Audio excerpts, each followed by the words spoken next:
నాన్నగారు యాక్టర్గా చేసిన చాలా సినిమాల్లో దామోదరం ఉమ్, అనేది ఒకటి, ఆయన స్లాంగ్ కూడా చిన్న విరుపు ఉంటుంది. ఉంటుంది. ఈ దామోదరం అనే క్యారెక్టర్తోని ఎందుకు ఆయన అంత ఫేమస్ అయ్యాడు, ఎందుకు ఆయనే రైటర్ కాబట్టి ఆయన పర్టికులర్గా ఆ క్యారెక్టర్కి ఆయన పేరు దామోదరం అని పెట్టుకునేవారా?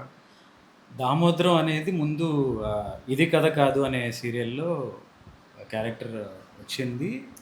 అసలు దామోదరం అంటే ఎవరంటే మా నాన్నగారికి నాన్నగారు అంటే మా తాతగారు, ఓ ఆయన పేరు దామోదరం. ఓకే. సో దామోదరం అని ఆ క్యారెక్టర్ క్లిక్ అవ్వడంతో ఇక మిగతా క్యారెక్టర్స్ తర్వాత వచ్చిన క్యారెక్టర్స్ కూడా ఆయన ఆ పేరుతో కంటిన్యూ చేశారు. ఆయనకి అలా కలిసి వచ్చింది. ఓకే. అండ్ ఆ చిన్న రావు గోపాలరావు గారి టైప్ ఆఫ్ విలనిజం, ఆ డైలాగ్ డెలివరీ, అవి అంటే ఆయన తర్వాత రావు గోపాలరావు గారి తర్వాత అట్లా మాట్లాడిన వాళ్ళు ఎవరు లేరు నాకు తెలిసి. అది ఈయన పట్టుకోవడం అంటే ఇమిటేట్ చేయడం కూడా కాదు, కానీ ఆయన బాడీ లాంగ్వేజ్కి ఆయన కొంచెం అంత ఫాస్ట్గా మాట్లాడేసే టైప్ కాదు, కొంచెం తాపీగా అలాంటి విలనిజం కాబట్టి అది బాగా ఎక్కింది. యాక్చువల్లీ అది సెక్యూరిటీ టైప్ విలనిజం. యాక్చువల్లీ అది పెద్దగా బలం ఉండడు, కానీ అతను చేసే పనులన్నీ కూడా విలనిజానికి సంబంధించి పరాకాష్ట. అక్క అంటే పక్క నుండి ఆ ఎక్కించటం అవన్నీ కూడా. చంద్రముఖితోని మీకు ఫస్ట్ ఎంట్రీ, సినిమా ఎంట్రీ. కానీ ఈ రోజుల్లో ఒక మనిషి చనిపోతే అయ్యో పాపం అని ఆ రోజు ఒక 1 వీక్ సింపతి చూపించేయటం, పక్కెళ్ళిపోవటం మామూలుగా జరుగుతుంటుంది. కానీ మీ ఫ్యామిలీకి సంబంధించి నాన్నగారికి అలా జరిగినా కూడా, నాన్నగారి ఫ్రెండ్స్ అయి ఉండొచ్చు చాలామంది కూడా, ఎందుకు నువ్వు చేయకూడదు, నువ్వు చేయగలవు, నువ్వు చెయ్యి అని చెప్పేసి ఎంకరేజ్మెంట్ చేయడం అనేది చాలా తక్కువ మందికి జరిగిద్ది. అది ఆ విషయంలో అశోక్ గారు ఉండొచ్చు, ఇంకా చాలామంది ఉన్నట్టున్నారు. రాజేష్, వాసిరెడ్డి రాజేష్ అని ఆయన ఫస్ట్ ఈటీవీలో చేశారు, తర్వాత జీ తెలుగుకి వెళ్ళారు, ఇప్పుడు ఆహాలో ఉన్నట్టున్నారు. సో ఆయన అంటే ఆయనకి ఆయన మీద ఉన్న అభిమానం, నాన్నగారి మీద ఉన్న అభిమానం అది. ఎందుకంటే ఆయనతో రోజు మాట్లాడే ఫ్రెండ్స్ వేరు, వీళ్ళు ఉన్నారు, వీళ్ళు మాట్లాడతారు. అందుకంటే అభిమానాన్ని ప్రతి ఒక్కళ్ళు వెంటనే చూపించాల్సిన అవసరం లేదు, రోజు మాట్లాడితేనే కాదు. వాళ్ళకి మనసులో అంత ప్రేమ ఉందా నాన్నగారి మీద అనిపించింది. నాన్నగారు పోయినప్పుడు విజయవాడ దాకా రావడం చేయటం, తర్వాత గుర్తుపెట్టుకుని వాళ్ళ అబ్బాయి ఉన్నాడు, నా ఫస్ట్ పోర్ట్ఫోలియో తీసి పంపించింది వాళ్ళకే. ఆయన ఈటీవీలో పనిచేసినప్పుడు ఉషా కిరణ్ వరకు పంపించడానికని మాటలు, ముందు ఎవరో ఒకళ్ళు బ్రిడ్జ్ కావాలి కదా. సో అట్లా ఫస్ట్ ఆయనకే. సో వాళ్ళే గుర్తుపెట్టుకుని మళ్ళీ. నాన్నగారితో మీకున్న మంచి అనుభూతి ఒకటి చెప్పండి సార్, ఎవరికి చెప్పండి. ఆయనతో మీకున్న ఒక స్పెషల్ బాండింగ్, భయం మీకు యాక్చువల్లీ ఆయన ముందుకెళ్ళి ఓ అని కూర్చొని మాడాలంటే. అది ఆ చిన్న భయం బెరుకు ఉంది. ఎందుకంటే మేము మదర్ లెక్చరర్, గుడివాడలో lecturer. So leave on loss of pay అని ఒక 5 years లీవ్ పెట్టి చెన్నై వెళ్ళాం. సో నా 7th క్లాస్ వరకు చెన్నైలో జరిగింది. తర్వాత లీవ్ అయిపోయింది. సో మళ్ళీ గవర్నమెంట్ జాబ్ కదా, అంత ఈజీగా వదులుకోలేదు. సో మళ్ళీ జాయిన్ అవ్వడానికి మళ్ళీ గుడివాడ రావాల్సి వచ్చింది. అమ్మతో పాటు నేను వచ్చేసాను. ఓకే. అంటే 7th 8th నుంచి చూసుకుంటే మనకు ఒక మెచ్యూరిటీ కానీ, ఒక ఏజ్ కానీ, కరెక్ట్, అప్పుడు ఒక బాండింగ్ కానీ ఏర్పడే స్టేజ్. సో ఆ కొంత అప్పటి నుంచి మళ్ళీ ఒక 3-4 years 5 years మళ్ళీ నాన్నగారితో అంత కంటిన్యూ ర్యాపో లేదు. సెలవులకో లేదా ఇంకో సందర్భంలోనో అలా అలా కలుస్తూ మళ్ళీ చదువు కోసం ఇటు వచ్చేయటం, అట్లా చిన్న గ్యాప్ అనేది ఉంది. సో అంత ఉండాల్సిన అంత బాండింగ్ అప్పుడు ఏర్పడలా. బట్ తర్వాత మళ్ళీ ఇంజనీరింగ్లో మళ్ళీ చెన్నై నాన్నగారితో ఉండటం. నాన్నగారు ఏంటంటే అక్కడ కోల్పోయిన గ్యాప్లో ఆ ప్రేమ ఒకేసారి ఇప్పుడు చూపించేద్దామని ట్రై చేసేవాడు.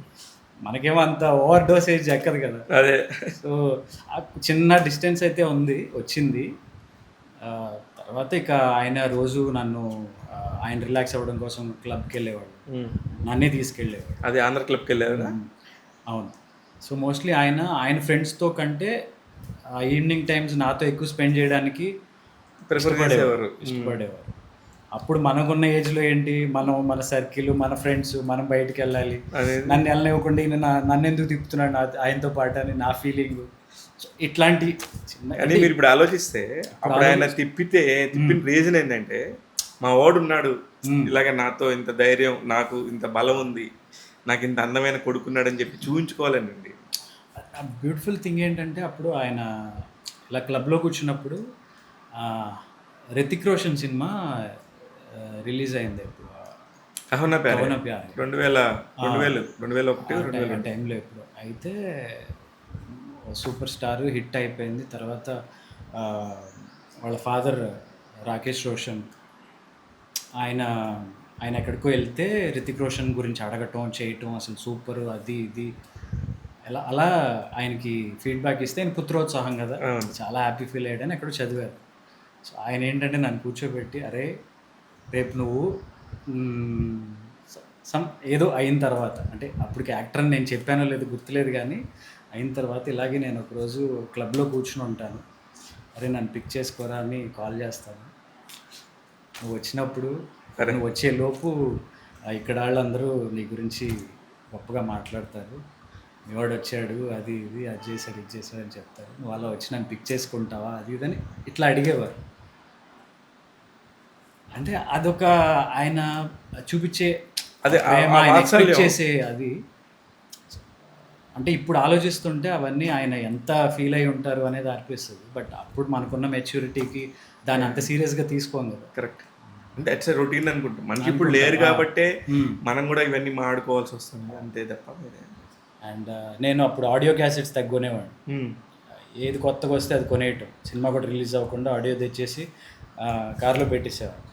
ఆయన ఎక్కడైనా డ్రాప్ చేయాలన్నా నేనే వెళ్ళేవాడిని, కొన్నావా ఎందులో డబ్బులు ఇలా తగిలేస్తావు, మనం అది పట్టించుకోవాలి, ఈ నస ఇంతేలే మా వాళ్ళు చెప్తానే ఉంటారు, ఆ ఫీలింగ్ ఉంటుంది. బట్ మనం సంపాదించడం మొదలుపెట్టిన తర్వాత ఆ రూపాయికి ఎంత కష్టపడుతున్నాము, దానికి ఎంత వాల్యూ ఉంటుంది అనేది మనం ఇప్పుడు రియలైజ్. మీ బాబుకి చెప్తారా మీ ఫాదర్తో మీకున్న బాండింగ్ గురించి?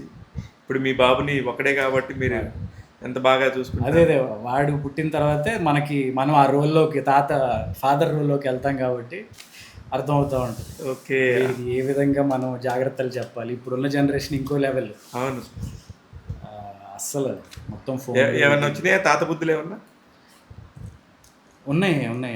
ఆడు ఈ కొంచెం క్రియేటివ్ సైడే ఉంటాడు. అంటే ప్రస్తుతం అయితే ఆర్టిస్ట్గా బొమ్మలు పెయింటింగ్స్ చాలా అద్భుతంగా వేస్తాడు. కొంచెం క్రియేటివ్ సైడ్లో ఇంట్రెస్ట్ ఉంది. నిరుపమ్ లైఫ్ స్టైల్ గురించి మాట్లాడతాను. అస్సలు ఊహించిన ఇండస్ట్రీలోకి టక్మన్ వచ్చారు. అలా ఫిక్స్ అవ్వకుండా ప్రతి ఒక్కళ్ళు కూడా నెక్స్ట్ లెవెల్కి వెళ్ళాలి, ఇంకోటి అందుకోవాలనే ఒక తాపత్రయం ఉంటుంది. అదే లైఫ్ యాక్చువల్లీ ఎవరికైనా ఉంటుంది. మీకెందుకు ఒక దగ్గర స్టిక్ అయి ఉన్నారు అనేది నాకు అర్థం కాలేదు యాక్చువల్లీ. అంటే మీకున్న టాలెంట్కి, మీకున్న గ్లామర్కి ఓన్లీ టీవీకే అంకితం అయ్యాను.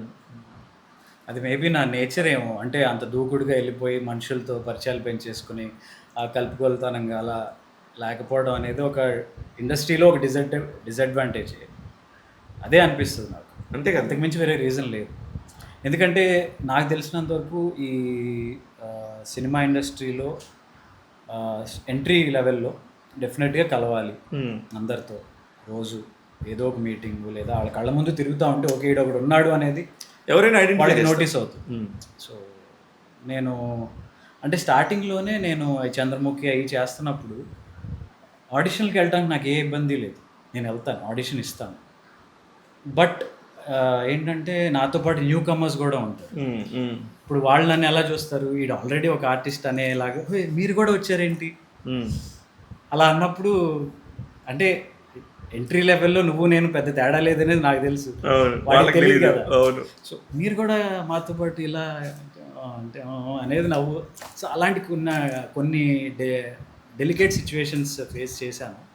అండ్ మనకి బాగా తెలిసుండి మనం వాళ్ళతో మాట్లాడి కాల్ చేసి మాట్లాడి నేను వస్తాను కలుస్తాను అని ఉంటే తప్ప నేను గబుక్కుని వెళ్ళను. అంతే, అదొకటే. అదే నేను అనుకుంటాం. అదే ఇప్పుడు మీకు డ్యాన్స్ మూమెంట్స్ కూడా చాలా బాగా చేస్తారు నేను డ్యాన్స్ మామూలు సినిమా డ్యాన్స్ నేర్చుకున్నా. ఎప్పుడైతే నేర్చుకున్నారో ముందు డ్యాన్స్ రావటం వల్ల ఉండే అడ్వాంటేజ్ ఏంటంటే ఫేస్ ఎక్స్ప్రెషను చాలా ఈజీగా హావభావాలు పలికించవచ్చు. ఇప్పుడు డ్యాన్స్లో ఆ ఉన్న ఎమోషన్ని మీరు ఎంత బాగా క్యారీ చేస్తారనేది చూస్తుంటాం కదా. అది ఉన్నప్పుడు ఎందుకు చేయలేకపోయాడు అనేది నాకు ఒక క్వశ్చన్ మార్క్ ఉండేది. ఇప్పుడు మీరు చెప్తుంటే నాకు అర్థమవుతుంది. కానీ ఎవరు అడగలేదా మీరు రండి మేము చేసి పెడతాం చేద్దామని ఎప్పుడు కూడా? ఎవరు అంటారు సార్, ఎవరు అంటారు. అవునరా? మీరు రండి, నేనున్నాను, నేను తీసి పెడతాను, ఎవరు అంటారు. అంటే మనకి ఒక స్ట్రాంగ్ బ్యాక్గ్రౌండ్ ఉండి, లేదా మన ఇంట్లో ప్రొడ్యూసర్ ఉండి అలాంటి సిచ్యువేషన్ ఉంటే తప్ప అలాంటివి జరగవు. ఇప్పుడు నేను స్టార్టింగ్లో కలిశాను చాలామందిని, బాగా రిసీవ్ చేసుకుంటారు, నాన్నగారి మీద ఉన్న ప్రేమ గౌరవంతో కూర్చోబెట్టి మాట్లాడతారు. కానీ అవి వర్క్ దాంట్లోకి టర్న్ అవ్వాల. ఓకే. ఈవీవి గారు ఒక్కళ్ళు చేశారు. అఫ్కోర్స్ అది సినిమా సరిగ్గా ఆడకపోవటం వల్లే. కానీ ఏ సినిమా ఈవి గారితో? ఫిట్టింగ్ మాస్టర్. ఫిట్టింగ్ మాస్టరా? ఓకే. ఫిట్టింగ్ మాస్టర్లో ఉన్నట్టు. ఫిట్టింగ్ మాస్టర్లో నెగిటివ్ రోల్, మంచి రోల్. అవును. అది నిజంగా అది సినిమా బాగానే ఉంటుంది. కాస్ట్ ఫెయిల్యూర్ అది. అదే ఓవర్ బడ్జెట్. అంటే అదిను అల్లరి నరేష్ గారి మీద కామెడీ ఎక్స్పెక్ట్ చేశారు. అందులో కొంచెం సీరియస్ ఫైట్లు ఎక్కువ ఉంటాయి. అవును అవును. సో ఆ సీరియస్ క్యారెక్టర్ వల్ల కొంచెం ఎక్కడో మిస్ అయింది. అదే